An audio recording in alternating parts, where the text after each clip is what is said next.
नमस्कार, मैं हूं श्वेता सिंह और आप देख रहे हैं आज तक। प्रधानमंत्री नरेंद्र मोदी ने जब माफी मांगते हुए तीनों कृषि कानूनों को वापस लेने का ऐलान कर दिया तो लगा कि जो किसान आंदोलन है उसका पटाक्षेप हो गया, लेकिन हुआ इससे उलट। एक नए अंक की शुरुआत हो गई, उसकी पटकथा लिख दी गई। 29 तारीख से संसद का शीतकालीन सत्र शुरू होना है और अब ऐसी गुंजाइश लग रही है कि जो किसानों का आंदोलन दोबारा गति पकड़ चुका है उसकी आहट इस सत्र में जरूर सुनाई देगी।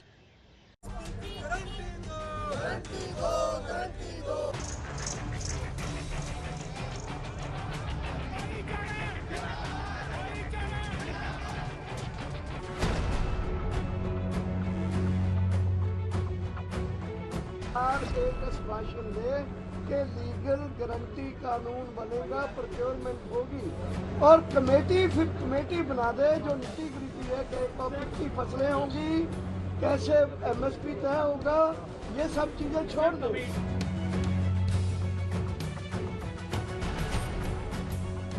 जो लोग शहीद हुए हैं उनको सरकार को कंपनसेशन सरकार को देना चाहिए।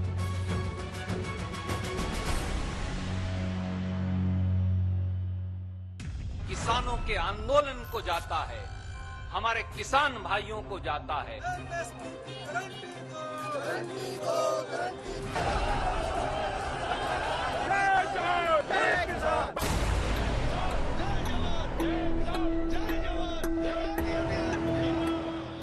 यहाँ वार है तो पलटवार भी।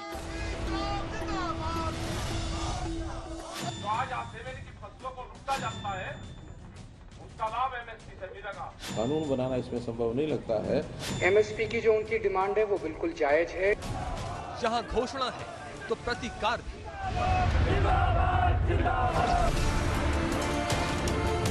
अब ये और बढ़ेगा मजबूती के साथ में। जो बैरिकेड लग रही है, तार लग रहे, इन्हें तोड़ देने। मैं तो 10 साल लो भी चलेगा, 10 साल लो चला हुआ हूँ। मैं आज देशवासियों से क्षमा मांगते हुए सच्चे मन से और पवित्र हृदय से कहना चाहता हूं कि शायद हमारी तपस्या में ही कोई कमी रही होगी, जिसके कारण दिए के प्रकाश जैसा सत्य कुछ किसान भाइयों को हम समझा नहीं पाए।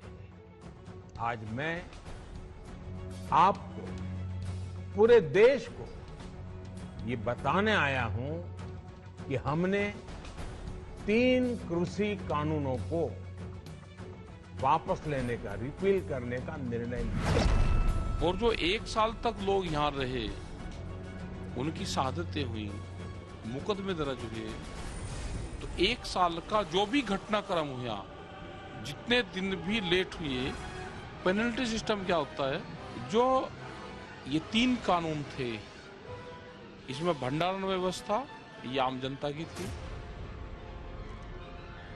मंडी व्यवस्था ये सरकार मंडियों को बेचना चाहती थी उसकी थी, और जो सीधा नुकसान अभी हो रहा है लेटेस्ट में वो एमएसपी पे है, जो इन 3 कानून से अलग है।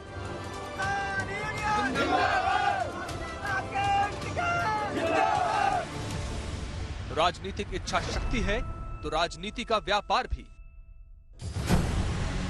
हमने 3 कृषि कानूनों को वापस लेने का, रिपील करने का निर्णय लिया। उत्तर प्रदेश में 2,54,00,000 किसानों को 10 किस्तों में किसान की सम्मान निधि पहुंचाई गई है, यह भी हमको ध्यान में रखना चाहिए। 2400 रुपए की खाद की बोरी मोदी जी ने 1200 रुपए में आपको पहुंचाई है, यानी एक बोरी अगर लेने जाते थे, आज एक बोरी मुफ्त की लेकर के आओ, मोदी जी के नाम पर लेकर के आओ। बेशर्मी की भी हद होती है। जब ये 3 काले कानून लाए गए तो भाजपा वालों ने चारों तरफ वाह क्या मास्टर स्ट्रोक है, और जब ये तीनों कानून वापस लिए गए तो बोले वाह क्या मास्टर स्ट्रोक।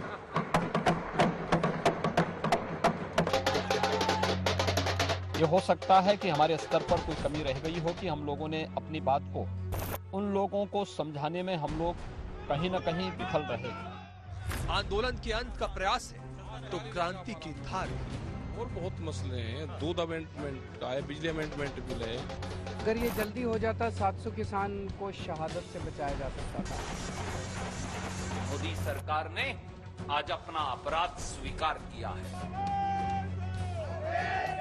अपने जो मंत्री जिन्होंने हत्या की उनका कभी इस्तीफा होगा? एमएसपी पे गारंटी कानून बना, जो किसान शहीद हुए हैं उनकी जिम्मेदारी भारत सरकार की है।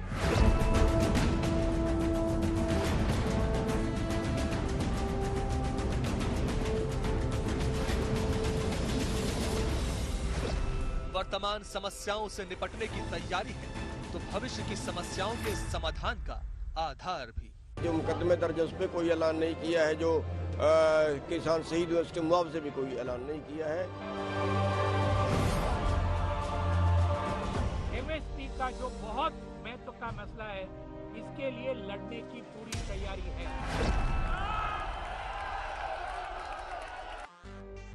सत्ता के विरुद्ध किसानों ने अपनी आन का युद्ध छेड़ रखा है। हालांकि इस युद्ध में समाधान की झलक दिखने लगी है। किसानों ने नरमी अपनाई तो सरकार ने भी मांगों पर सकारात्मकता दिखाई। किसानों की क्रॉप डाइवर्सिफिकेशन और एमएसपी पर विचार करने की भी मांग थी।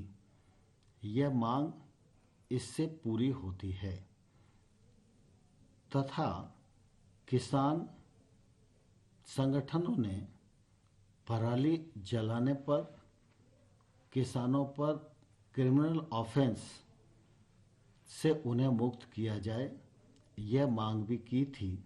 भारत सरकार ने इस मांग को भी मान लिया है। क्योंकि 4 तारीख तक जो 3 कानून हैं ये भी हाउस में आ जाएंगे और उम्मीद है कि इस पे ये वहां से रिफिल हो जाएगा। अभी 750 जो किसान हमारे शहीद हुए हैं उस पर भारत सरकार ने कोई जवाब नहीं दिया। जो हमारे ऊपर मुकदमे हैं उस पर कोई जवाब नहीं दिया। जो लखीमपुरी खीरी की घटना है उस पर कोई जवाब अभी नहीं दिया। और एमएसपी जो इन्हीं कानूनों के साथ में थी, जो बार बार ये कहते जी एमएसपी पे मत बोल लो, क्योंकि एमएसपी ही सबसे ज्यादा लूट एमएसपी पे होती है किसान की, तो उससे भारत सरकार बचने चाहती है। नरमी के संकेत भले ही दिख रहे हों, लेकिन संसद के शीतकालीन सत्र में गर्मी बने रहने के पूरे आसार हैं। सत्र के पहले दिन ही कृषि कानून निरस्तीकरण विधेयक पेश होगा।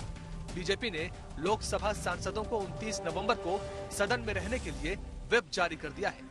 दोपहर को बीजेपी संसदीय दल की बैठक हो चुकी है। शाम 4 बजे एनडीए फ्लोर लीडर्स की बैठक हुई। सरकार की पूरी तैयारी है, लेकिन किसान संगठन और विपक्ष को लग रहा है कि कृषि कानून पर कदम हटाने वाली सरकार पर उनकी रणनीति भारी है। गन्ना गेहूं बेल्ट में चुनाव होने हैं, लिहाजा सरकार को चिंता थी कि कहीं चुनावी हार का सामना न करना पड़ जाए, लिहाजा यह निर्णय लिया गया। लेकिन इससे उलट किसानों ने विजय के उल्लास में डूबकर क्रांति का एक नया बिंदु बना लिया है। जो न्यूनतम मूल्य है उनके लिए अधिकतम संग्राम छिड़ गया है और केवल संसद में नहीं बल्कि सड़कों में भी सरकार को इसके विरोध का सामना इस शीतकालीन सत्र के दौरान करना पड़ सकता है। तो हमने प्रधानमंत्री जी से पत्र लिख कर यही निवेदन किया कि आप हमारी इन समस्याओं का भी समाधान कर दें। हमारे बहुत सारे मुद्दे हैं, जैसे टेनी है, टेनी की गिरफ्तारी होनी चाहिए। कितना ना क्या जुलूम हुआ, कितना ना कितना बदनाम हुआ, मगर किसान पीछे नहीं।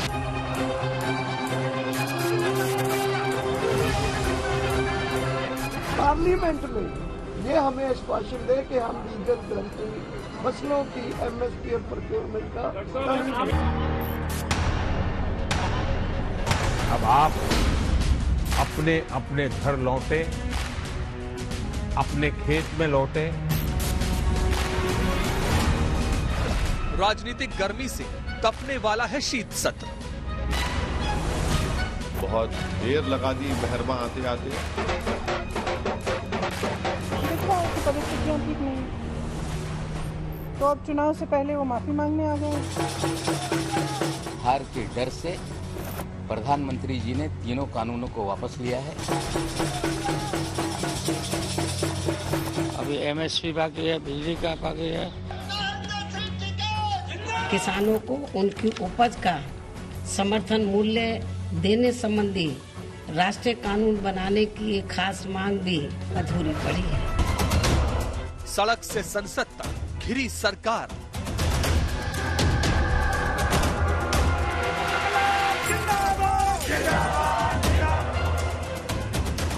शीत सत्र के लिए देश की सबसे बड़ी पंचायत के द्वार खुलने वाले हैं, लेकिन शीत सत्र इस बार राजनीति के उबाल में तपने वाला है। देश में कोला खत्म नहीं हुआ, देश की बिजली को बेचा जाएगा, बेचा। सरकार के सामने दोहरी चुनौती खड़ी है। विपक्षी पार्टियों ने तरकश में तीर भर लिए हैं और किसानों ने विरोध प्रतीक बन चुके ट्रैक्टर तैयार कर लिए हैं। सोमवार की सुबह जब संसद में 26 अहम बिलों में सबसे चर्चित, सबसे विवादित कृषि सुधार कानून वापसी का विधेयक पेश होगा, तो संसद ही नहीं, सड़क तक कोलाहल होना तय है।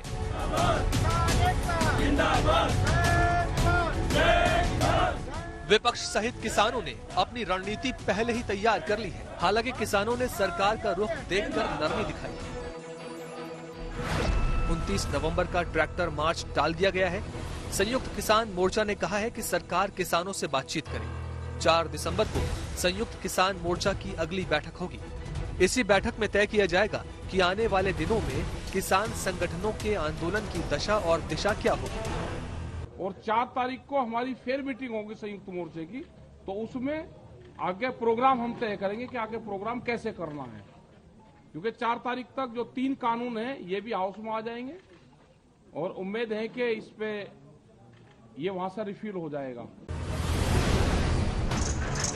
किसान संगठन पहले से ज्यादा संगठित है और 25 नवंबर को कांग्रेस नेता सोनिया गांधी के साथ बैठकर ये तय कर चुके हैं कि शीतकालीन सत्र में पार्टी की रणनीति क्या होगी। एमएसपी पे कोई सरकार का 1 रुपया नहीं लगना। एमएसपी पे मुकदमों में 1 रुपया नहीं लगना सरकार का। जो लोग शहीद हुए हैं उनको सरकार को कंपनसेशन सरकार को देना चाहिए, ये एक हमारी डिमांड रहेगी। और जो मसले हैं वो तो बातचीत में आ जाएंगे, वे उसके लिए तो बातचीत होती रहेगी, वो बातचीत में आ जाएंगे। ये 2-3 चीजें क्लियर हो जाए जिसमें 1 रुपया नहीं लगना। सरकार अगर बैठेगी तो इसका समाधान निकल जाएगा। बीजेपी के लिए लड़ना, खिलाफ लड़ना, ये हमारा कॉमन मकसद है। फार्म बिल को विड्रॉ कराने के लिए लड़ना हमारा कॉमन मकसद था। 26 नवंबर 2020 को ही दिल्ली की सीमाओं पर किसानों ने डेरा डाला था। कृषि कानूनों के विरोध का 1 साल पूरा होने पर राजधानी की सीमाएं एक बार फिर किसानों के जत्थों से भर गई। धीमा पड़ने लगा शोर एक बार फिर जोर शोर से उठने लगा।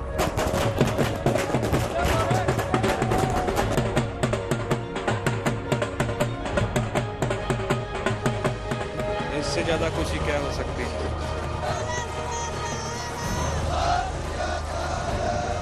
किसानों की मोर्चाबंदी चाक चौबंद हुई तो सुरक्षा के बंदोबस्त भी पूरे किए गए। गाजीपुर बॉर्डर पर एक बार फिर सीमेंट के बैरिकेड लगा दिए गए हैं। किसानों की यही मुख्य मांग थी कि कृषि कानून वापस हो। जब ये पूरी हुई तो आंदोलन शांत होने के बजाय और भड़क गया।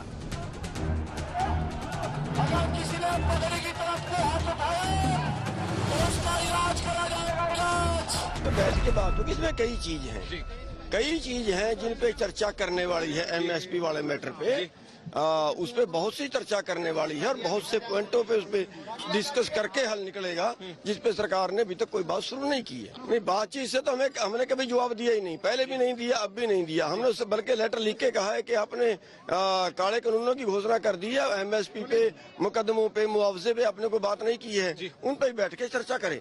हमने 3 कृषि कानूनों को वापस लेने का, रिपील करने का निर्णय लिया है। प्रधानमंत्री के विधान वापसी के बयान से किसान क्रांति को नई उमंग मिली और किसान नेता राकेश टिकैत को बीजेपी की ओर से दी गई नई उपाधि। एमएसपी को और ले ले, उस पर और कानून बना दे। आज आपके संघर्ष का 1 साल पूरा हो रहा है। आज आप प्रधानमंत्री जी का खुले दिल से धन्यवाद कर दो, उसी टाइम पर खुले दिल से कि हम और किसान मोर्चा प्रधानमंत्री जी का धन्यवाद करता है। 3 शब्द तो है कि 1 साल लोग कुछ ने हमारे से आंदोलन करवाया, मतलब उसका धन्यवाद तोड़ना चाह रहे हैं कि जिसने किसानों को सड़कों पर आप उठाया। बात को घुमा के 750 करते किसानों की शहादत हुई, लाठियां चली, आप गोली बात चले, को मुकदमे घुमाते चले। हैं। संसद का सत्र शुरू होने से पहले ही किसानों और विपक्ष ने किलेबंदी पूरी कर ली। सड़क पर किसानों का विरोध प्रदर्शन और उग्र होगा। संसद में विपक्ष सरकार को कृषि कानून वापसी के मुद्दे पर घेरेगा। विपक्ष संसद में लखीमपुर हिंसा मुद्दा उठाएगा। सड़क पर किसान एमएसपी सहित 6 मांग रखेंगे। संसद में विपक्ष बढ़ती महंगाई के विरोध में सरकार की मोर्चाबंदी करेगा। जब कृषि सुधार कानून आए थे तो कुछ किसान संगठनों ने खुले बाजार की व्यवस्था को सराहा भी था, लेकिन उसके बाद विरोध भड़क गया, आंदोलन पर किसान बैठ गए। आखिरकार सरकार ने कृषि जो कानून थे उन्हें वापस ले लिया। लेकिन एमएसपी को कानून बनाना सरकार के लिए इतना भी आसान नहीं होने वाला है। दुनिया के बाकी देशों में किस तरह की व्यवस्था है और इस तरह के किसी कानून को लेकर किस तरह की राय है जानकारों में, ये भी हम समझाते हैं।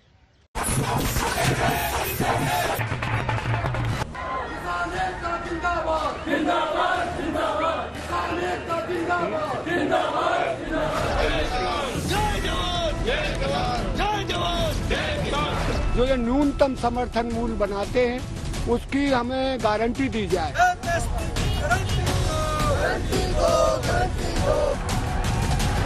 एक समिति बनाने की घोषणा की है। इस समिति में आंदोलनरत किसानों के प्रतिनिधि भी रहेंगे। राजनीतिक रण में एक वक्त जो किसान हाशिए पर दिख रहे थे, वो पहला लक्ष्य हासिल करने के बाद हौसले से भरे। जिन कानूनों को कृषि क्षेत्र में ऐतिहासिक सुधार लाने वाला कहा गया, वो स्वयं इतिहास बनने की दहलीज पर खड़े हैं। वर्तमान में किसान संगठन अपने मुताबिक अपना भविष्य लिखने का प्रयास कर रहे हैं। किसानों ने फिर बिगुल फूंक दिया है। फसलों के न्यूनतम दाम की गारंटी पर अधिकतम संग्राम का पहला अध्याय शुरू हो चुका है। अभी 3 कानून वापसी लिए, एमएसपी पे गारंटी का सवाल एक बड़ा है। अभी आंदोलन वापसी की शर्त महज एक नहीं कई है। धरने का तिरपाल छोड़कर खेत खलिहानों में लौटने के लिए किसानों ने 6 मुद्दे सरकार के सामने रख दिए हैं। नंबर 1, देश के हर किसान को पूरी फसल पर सरकार द्वारा घोषित न्यूनतम समर्थन मूल्य पर खरीद की गारंटी मिले। नंबर 2, प्रस्तावित विद्युत अधिनियम संशोधन विधेयक 2020-2021 का ड्राफ्ट वापस लिया जाए। नंबर 3, राष्ट्रीय राजधानी क्षेत्र और इससे जुड़े क्षेत्रों में वायु गुणवत्ता प्रबंधन के लिए आयोग अधिनियम 2021 में किसानों को सजा देने के प्रावधान हटाए जाएं। नंबर 4, आंदोलन के दौरान किसानों पर दर्ज हुए मुकदमे तत्काल वापस लिए जाएं। नंबर 5, लखीमपुर खीरी हिंसा कांड में केंद्रीय मंत्री अजय मिश्रा टेनी की बर्खास्तगी और गिरफ्तारी हो। नंबर 6, आंदोलन के दौरान जान गंवाने वाले किसानों के परिवारों के लिए मुआवजे और पुनर्वास की व्यवस्था की जाए। लूट एमएसपी पे होती है किसान की, तो उससे भारत सरकार बचने चाहती है। वो हमारा बड़ा इशू प्रायोरिटी पे है कि एमएसपी को लीगल कानूनी गारंटी भारत सरकार दे। किसानों के मान सम्मान में तैयार की गई इन 6 शर्तों की सूची में सबसे बड़ी और पेचीदा शर्त है एमएसपी, यानी न्यूनतम समर्थन मूल्य। एमएसपी पर किसानों और विशेषज्ञों के तर्क जानने से पहले जानिए कि एमएसपी क्या है और इस पर क्या नियम है। एमएसपी वो मूल्य है जिस पर सरकार किसानों से उनकी उपज खरीदती है। असल में एमएसपी किसानों के लिए सुरक्षा कवच जैसी है। फिलहाल 23 फसलों पर एमएसपी दी जाती है। 23 में से कुछ ही फसल एमएसपी पर खरीदी जाती है। गरीबों को खाद्यान्न उपलब्ध कराने के लिए गेहूं और धान ही सबसे ज्यादा एमएसपी पर खरीदे जाते हैं। रबी और खरीफ की फसल की बुआई से पहले फसलों पर एमएसपी निर्धारित होती है। 1965-66 में खाद्यान्न संकट से निपटने के लिए सरकार ने गेहूं, धान की फसल पर एमएसपी देनी शुरू की थी।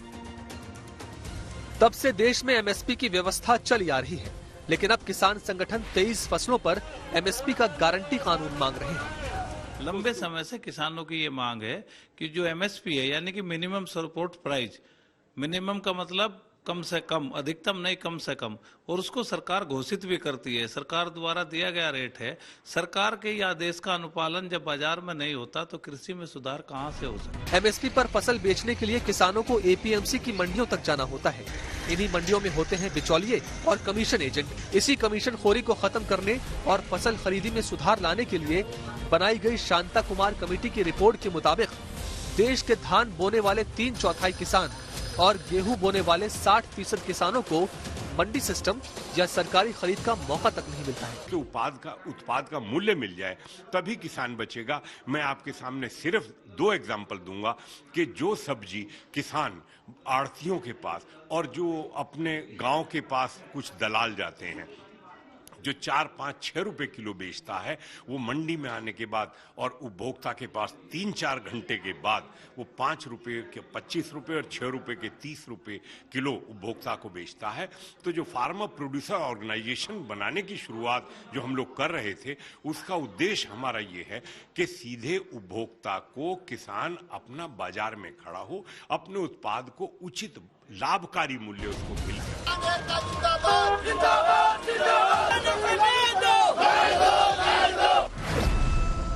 एमएसपी के पक्षधर कहते हैं कि फसल बिक्री में न्यूनतम दाम की गारंटी जरूरी है। एमएसपी के विरोधी कहते हैं कि ये खुले बाजार की व्यवस्था के विरुद्ध है, कमीशन एजेंटों को फायदा पहुंचाती है। एमएसपी के पक्ष में बोलने वालों का दावा है कि ज्यादा उत्पादन होने पर किसानों की फसल का बाजार भाव स्थिर रहेगा। एमएसपी के विरोधियों का कहना है कि शांता कुमार कमेटी की रिपोर्ट के मुताबिक इसका लाभ सिर्फ 6% किसानों को मिलता है। नहीं, आप ये बताइए, जब आप सीधे उपभोक्ता को जोड़ने की बात योजनाओं पे सरकार काम करवा रही है, फार्मर प्रोड्यूसर ऑर्गेनाइजेशन बनवाने का उद्देश्य क्या है सरकार का? वो यही उद्देश्य है कि किसान अपने सभी उत्पादों को अपने स्टोरेज करे, अपने कूलिंग चेन खड़ा करे, उपभोक्ता को आपूर्ति करे। आखिर ये बताइए ना, 1 लाख करोड़ रुपए का इंफ्रास्ट्रक्चर खड़ा करने के लिए, मंडियों को मजबूत करने के लिए व्यवस्था की गई है। 10,000 फार्मर प्रोड्यूसर ऑर्गेनाइजेशन को बनवाने के लिए सरकार पूरी ताकत झोंक रही है। जब तक किसान खुद बाजार में नहीं खड़ा होगा, उसका शोषण होता रहा है, होता रहेगा, ये समझने की जरूरत है। मोदी जी ने एक संदेश दिया है और एक छोटी सी बात है, उन्हें कह देना चाहिए कि चलिए किसानों के लिए आज से एमएसपी गारंटी कानून होगा। और मैंने इसकी मांग 2011 में की थी और आज मुझे प्रधानमंत्री बनने का अवसर मिला, तो मैं किसानों की इस मांग को पूरा करता हूं। पूरा देश जय जयकार करेगा।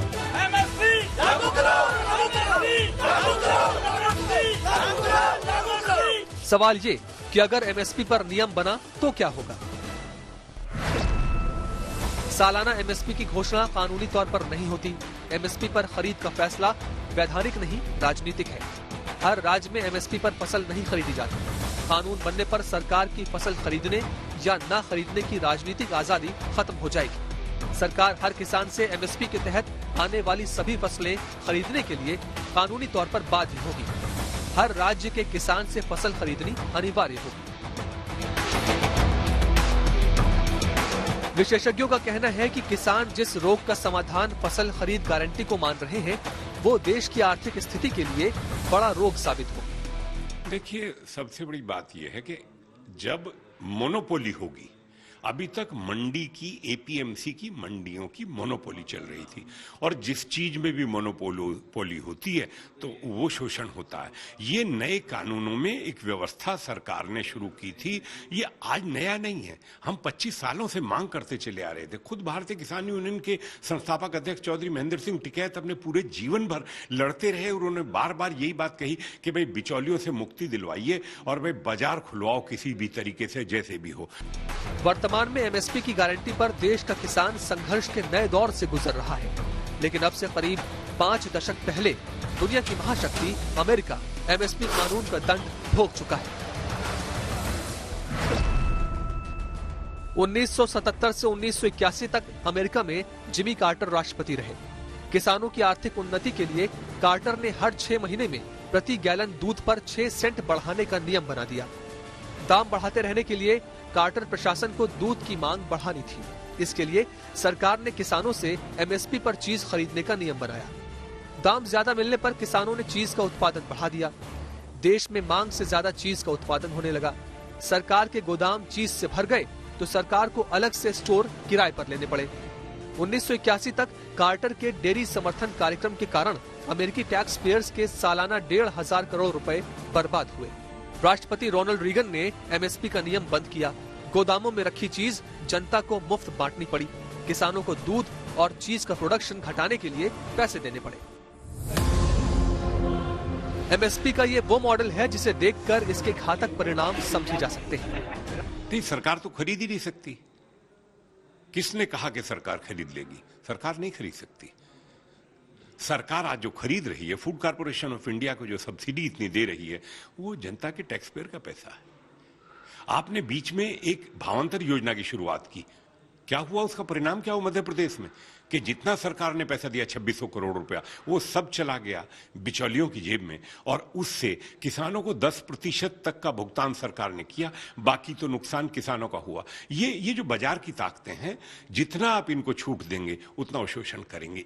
देश में अनाज के बफर स्टॉक की कोई कमी नहीं है। गोदाम पहले से ही अनाज से भरे पड़े हैं। देश में अनाज सड़ने की खबरें आम हैं।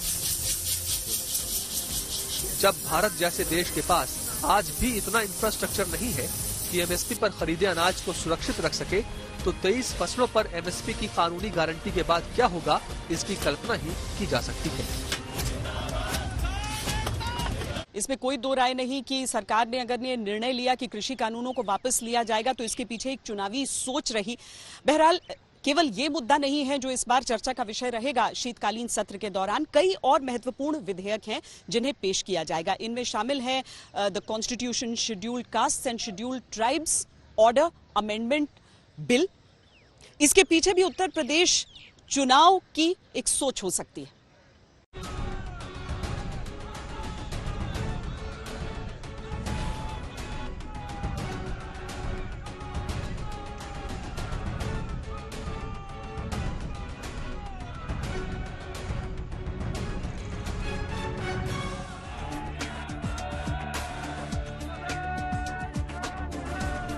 राजधानी को किसान घेरे हैं।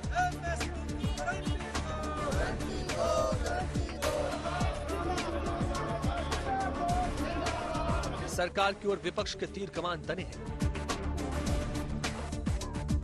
लेकिन चुनौतियों के बीच भी भविष्य की चिंता करना ही असल राजनेता की पहचान है। एमएसपी को और अधिक प्रभावी और पारदर्शी बनाने के लिए ऐसे सभी विषयों पर भविष्य को ध्यान में रखते हुए निर्णय लेने के लिए एक कमेटी का गठन किया जाएगा।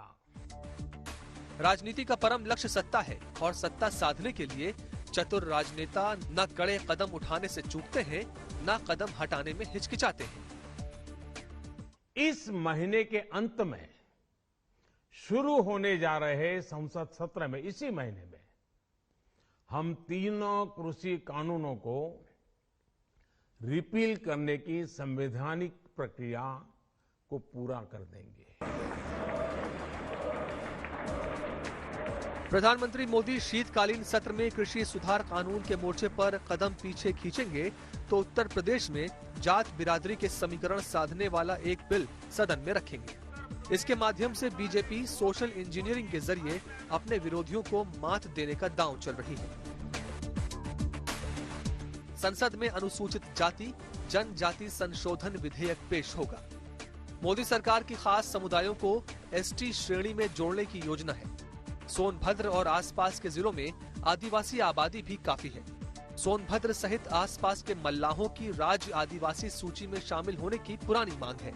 अब संसद में संशोधन विधेयक पेश करके मोदी सरकार मल्लाहों की मांग पूरी कर सकती है। खलबलाहट कुछ ज्यादा है दिल्ली में, नहीं तो इस तरीके का चुनाव से पहले इस तरीके का स्टेप लेने का और कोई मकसद नहीं है। इसमें कोई शक नहीं है कि इसी उद्देश्य से कर रहे हैं जिससे कि उनको लुभाएं और कहें कि देखिए हम आपके लिए ला रहे हैं, और केंद्र सरकार को अधिकार है कि बिना प्रदेश के प्रपोजल के भी ला सकती है। बीजेपी का चुनावी मंत्र रहा है कि पिछड़ी जातियों की एकता को अपने वोट बैंक में बदलना। संसद के निचले सदन से प्रधानमंत्री मोदी इस विधेयक के जरिए ऊंचा दांव खेलने वाले हैं, जिसका असर अखिलेश यादव के जातीय समीकरण वाले गठबंधन को ध्वस्त करने का रास्ता आसान कर सकता है। अखिलेश इस बार कई जातियों की ताकत को मिलाकर बीजेपी के मुकाबले अपनी शक्ति बढ़ाने में लगे। पश्चिम जाटों को साधने के लिए अखिलेश ने आरएलडी नेता जयंत चौधरी से हाथ मिलाया। कुर्मी वोट बैंक में जनाधार बढ़ाने के लिए अपना दल की कृष्णा पटेल के साथ हाथ मिलाया। राजभर वोट बैंक को साथ लाने के लिए एसबीएसपी के ओम प्रकाश राजभर को साथ जोड़ा। अखिलेश यादव जिस तरीके के गठबंधन बना रहे हैं छोटी छोटी पार्टियों के साथ और जो जातीय आधारित पार्टी हैं उनके साथ, तो उसके पीछे ये चुनौती जरूर है बीजेपी के लिए। इसी कारण ये इस तरीके का बिल लाने का प्रयास किया जा रहा है।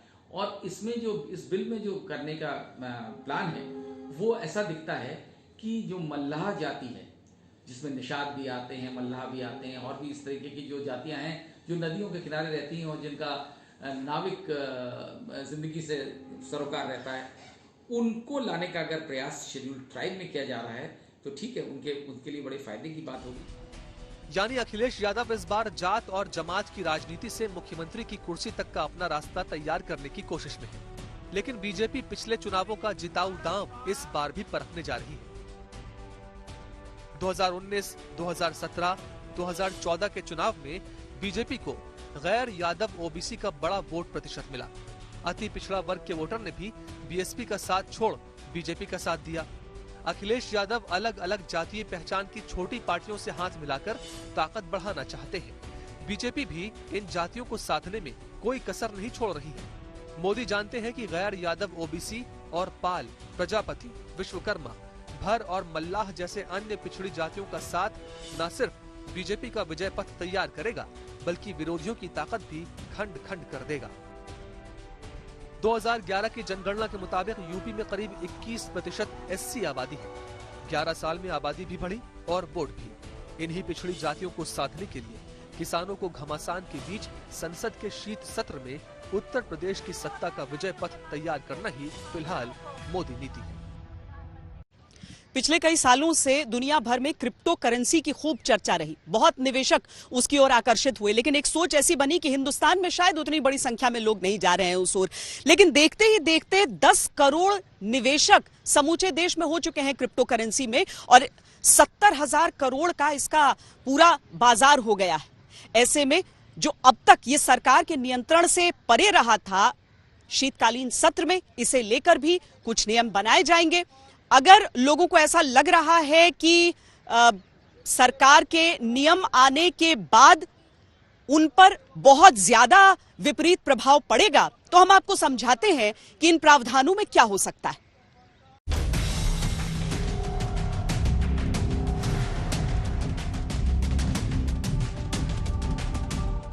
क्रिप्टो करेंसी ये मुद्रा का अमूर्त रूप है। अमूर्त वो जिसे आप न छू सकते हैं न जेब में रख सकते हैं, लेकिन इंटरनेट की दुनिया में खरीद भी सकते हैं और बेच भी सकते हैं। पूरी दुनिया में लोगों को अपनी जरूरतें पूरी करने के लिए मुद्रा की जरूरत होती है। अलग अलग देशों की अलग अलग मुद्राएं हैं। डॉलर, यूरो, येन, रुपया जैसी मुद्राएं मशहूर हैं और लोग बाग अपनी जरूरतें पूरी करने के लिए इनका इस्तेमाल करते हैं। क्रिप्टो करेंसी दुनिया में चलने वाली लेन देन की मुद्राओं से अलग होती है। दुनिया की हर करेंसी को छापा जाता है, लेकिन क्रिप्टो करेंसी की छपाई नहीं होती। आपको जानकर आश्चर्य होगा कि पूरी दुनिया में क्रिप्टो करेंसी का इस्तेमाल करने में भारत पहले नंबर पर है। क्रिप्टो करेंसी शेयर बाजार से भी जटिल एक अलग अर्थव्यवस्था है। क्रिप्टो करेंसी कंप्यूटर एल्गोरिदम पर बनी हुई है। इसको कोई संस्था रेगुलेट नहीं करती है, ना ही क्रिप्टो करेंसी के लिए किसी तरह के नियम बनाए गए हैं। यही कारण है कि निवेशकों का पैसा दांव पर लगा रहता है। जो बिल आ रहा है वो इसीलिए आ रहा है क्योंकि जैसे आपने सुना होगा कि इलीगल एक्टिविटीज होती हैं उसके अराउंड।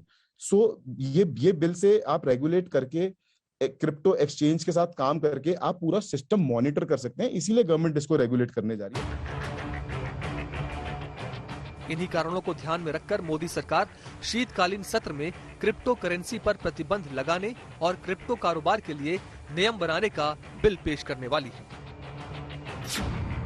संसद में crypto currency and regulation of official digital currency bill पेश होगा।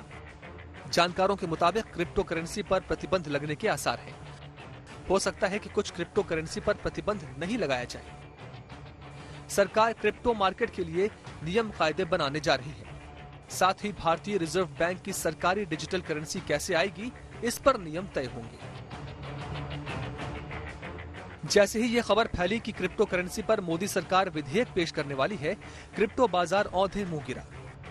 निवेशकों को नुकसान हुआ, लेकिन क्या सच में सरकार के इस कदम से निवेशकों का नुकसान है? इन्वेस्टर्स के लिए ये बहुत अच्छी बात है कि एक कंफ्यूजिंग स्टेट से निकल के आप एक एटलीस्ट यू नो कि this is the stand of India कि हमारा क्रिप्टो करेंसी पे ये स्टैंड है, एंड यू नो कि आपको क्या करना है क्या नहीं करना है, right, rather than being in a confusing state. चर्चा ये भी गर्म है कि मोदी सरकार सभी तरह के क्रिप्टो करेंसी पर प्रतिबंध लगाने जा रही है, लेकिन ऐसे आसार कम ही हैं। उसके पीछे कई वजह हैं। भारत में क्रिप्टो टेक्नोलॉजी से जुड़े 230 से ज्यादा स्टार्टअप काम कर रहे हैं। नेस्कॉम के मुताबिक 2030 तक क्रिप्टो करेंसी इंडस्ट्री में 8 लाख से ज्यादा नौकरियां होंगी। नेस्कॉम का यह भी अनुमान है कि 2030 तक भारत में crypto tech industry 14 lakh crore रुपए का बाजार होगी। क्रिप्टो करेंसी इंडस्ट्री में अरबों डॉलर का एफडीआई आ सकता है। अगर इंडस्ट्री पर नियम बनेंगे तो इससे सरकार को अच्छा खासा टैक्स भी मिल सकता है। ऐसे में सरकार सभी क्रिप्टो करेंसी पर प्रतिबंध लगाने का जोखिम नहीं उठाना चाहेगी। तो ये बहुत सेफ है, आप इसको रेगुलेट करिए, इसको लोगों को अवेयर करिए। शिबा इनू और डॉट से थोड़ा सा लोगों को अवेयर करिए कि ऐसे शिट कॉइन्स में नहीं जाके, रादर देन देखें कि अच्छे कॉइन्स हैं मार्केट में, अच्छे यूज केसेस हैं। अगर आप इन्वेस्ट भी करना चाहते हैं तो बहुत अच्छी टेक्नोलॉजीज हैं इन्वेस्ट करने के लिए। क्रिप्टो करेंसी का चलन इस समय दुनिया में बहुत चर्चित है और निवेश की रकम पर 8000% तक के मुनाफे के लालच में रोज इस क्षेत्र में निवेशक बढ़ रहे हैं। इस वक्त दुनिया में क्रिप्टो करेंसी का मार्केट कैप 185 लाख करोड़ रुपए है। दुनिया में इस वक्त 403 क्रिप्टो एक्सचेंज हैं, जो 2010 में सिर्फ 3 थे। क्रिप्टो करेंसी के निवेशकों की संख्या 30 करोड़ है। हर रोज क्रिप्टो करेंसी में 74,000 करोड़ रुपए का लेन देन होता है। क्रिप्टो करेंसी की दुनिया एकदम अलग, एकदम अबूझ है। इसे समझना आसान नहीं है। क्रिप्टो को हिंदी में समझेंगे तो कहेंगे कूट या गुप्त। यानी क्रिप्टो कारोबार भले ही दुनिया भर में होता हो, लेकिन एक तरह से ये अंडरग्राउंड है।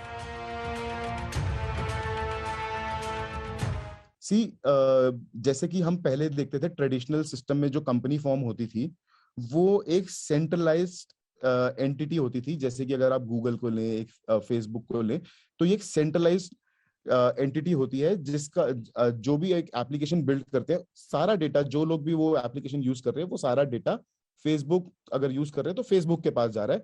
तो क्रिप्टो करेंसी जो है वो इस कॉन्सेप्ट का बिल्कुल ऑपोजिट कॉन्सेप्ट है, जहां पे कंट्रोल जो है किसी एक सेंट्रलाइज कंपनी के पास ना होके बहुत ही सारे ब्लॉकचेन जो माइनर्स होते हैं उनके पास होता है। पिछले कुछ समय में प्रधानमंत्री नरेंद्र मोदी एक से ज्यादा बार क्रिप्टो करेंसी पर चर्चा कर चुके हैं। Take crypto currency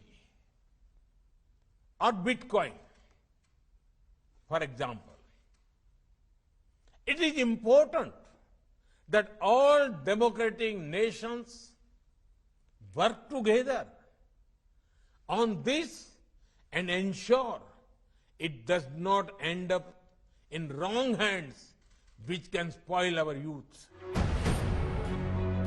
crypto currency पर सरकार का रुख देखकर लगता है कि नियम कायदों के साथ इस पेचीदा कारोबार को हरी झंडी देने का मन बना चुकी है। लेकिन आगे क्या होने वाला है, ये संसद में पेश होने वाला मसौदा बताएगा। दिल्ली की सर्दी का पारा नीचे जाएगा और विपक्ष का पारा उतना ही ऊपर चलता जाएगा, लेकिन इस सब के बीच भी सरकार ने योजना बनाई है कि कई अलग अलग विधेयक को संसद की पटल पर रखा जाएगा और उन्हें पारित कराया जाएगा।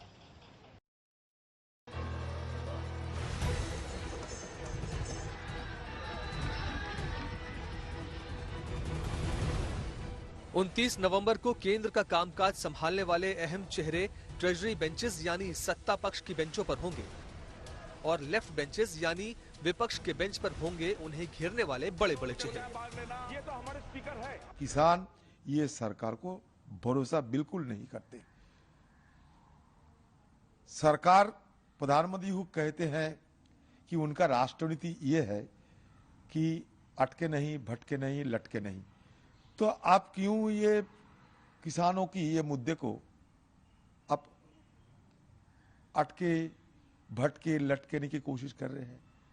जब आप किसान जो 3 काला कानून इनकी जब वापसी के लिए आप लोग मन बना लिए हैं, तो उसके साथ साथ आपको तो जरूर यह भी जानकारी थे कि किसान न्यूनतम सहायक मूल्य की मांग करेगी। आप क्यों नहीं ये बिल में इसको शामिल किया? संसद का शीतकालीन सत्र 23 दिसंबर तक चलना तय हुआ है। ये अलग बात है कि कब तक और किस तरह चल पाएगा। 25 दिन तक चलने वाले इस सत्र में पहले दिन कृषि कानून वापसी का मसौदा पेश होगा और उसके बाद कई अहम विधेयक केंद्र सरकार सदन में पेश करने वाली है। संसद के शीतकालीन सत्र में सरकार आम आदमी से जुड़े कई बिल पेश करने जा रही है, जिनका असर उनके पैसे पर भी होगा। इस सत्र में बैंकिंग कानून संशोधन विधेयक पेश होगा। विधेयक 2 सरकारी क्षेत्र के बैंकों के निजीकरण से जुड़ा है। केंद्र ने 2021-22 का बजट पेश करने के दौरान इन 2 बैंकों के निजीकरण का ऐलान किया था। पेंशन से जुड़ा भी एक अहम बिल इस शीतकालीन सत्र में पेश होने जा रहा है। Pension fund regulatory and development authority यानी PFRDA एक्ट में बदलाव के लिए सरकार pension fund regulatory and development authority amendment bill 2021 ला रही है। इसका मकसद सरकारी पेंशन विभाग का काम देखने वाली संस्था PFRDA से नेशनल पेंशन सिस्टम को अलग करना है। माता पिता और वरिष्ठ नागरिकों का भरण पोषण और कल्याण संशोधन विधेयक भी इसी सत्र में पेश होगा। इस बिल को दिसंबर 2019 में लोकसभा में पेश किया गया था। बाद में इसे सामाजिक न्याय और अधिकारिता के लिए संसद की स्थायी समिति के पास भेजा गया था। इस विधेयक से असहाय वरिष्ठ नागरिकों के भरण पोषण और देख-रेख के नियम तय किए जाएंगे। 25 दिन चलने वाले शीतकालीन सत्र में इस बार 26 संशोधन विधेयक और अध्यादेश रखे जाएंगे। लेकिन जिस तरह के राजनीतिक आसार हैं, आंदोलन की धार है, नेताओं और किसानों के तेवर हैं, उसे देखकर लगता है कि हंगामा होगा और बहुत होगा। हमारी इस खास पेशकश में आज के लिए इतना ही। देश और दुनिया की बाकी खबरों के लिए आप देखते रहिए आज तक।